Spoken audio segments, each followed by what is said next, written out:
4% of people in the world suffer from diagnosed anxiety. That equates to 301 million people. In the US alone, 19.1% of adults, or 40 million, suffer from diagnosed anxiety. Anxiety is no joke in today's mental health, with GAD being the most common anxiety disorder in the US. But what is anxiety? Anxiety is a feeling of worry, nervousness, or unease, typically about an imminent event or something with an uncertain outcome. Essentially, I like to think of anxiety, or at least a part of it, as a sense of fearing the unknown. Fearing the unknown is a feeling I'm sure many, if not all of us, can relate to at some points in our lives. Fearing the unknown is human. Fearing the unknown is normal. According to the National Library of Medicine, fearing the unknown is a valid response to a situation that one has limited or minimal understanding of, essentially, a lack of knowledge. And yet sometimes, we don't know how to handle it. This is where I've been at the past 3 years. Guys, I'm gonna be real with you.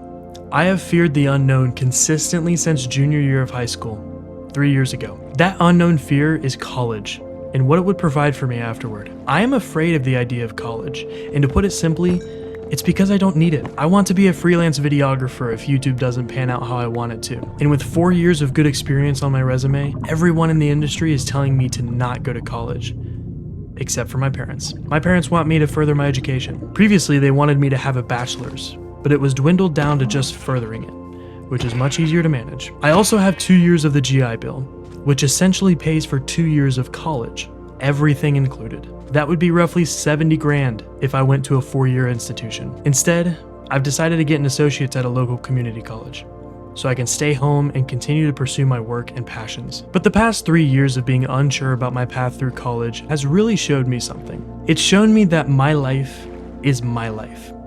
Your life is your life. Someone is more than welcome to give advice, but they can't force you to take it. There are countless celebrities and famous CEOs in today's world that completely defied the standard route of college to chase a dream or passion. Look at where they are now. All I'm saying is that the normal doesn't mean it's your normal. College just isn't for me. And this leads me back to anxiety and the fear of the unknown. Frankly, I don't know what your life entails. I don't know what's coming up for you, and I don't know if you're afraid of it. But in the midst of chaos, remember that you are living your life and that someone else shouldn't be living it for you. Remember that taking a different path considered abnormal is okay. Honestly, I would even encourage it. Lastly, remember to follow your heart. This was the biggest thing for me. My mind told me to take a safe route, but my heart would never get the chance to strive for what it wanted. As cringe as this is, follow your heart. The people that I've met that did this have been some of the most outwardly happy and joyous people I've ever met. But take it from me that anxiety and fearing the unknown will eat you alive. I feel much more resolved knowing my path and knowing that my path is achieving both mine and my parents' aspirations. So take one step at a time and live life to the fullest. See you next time.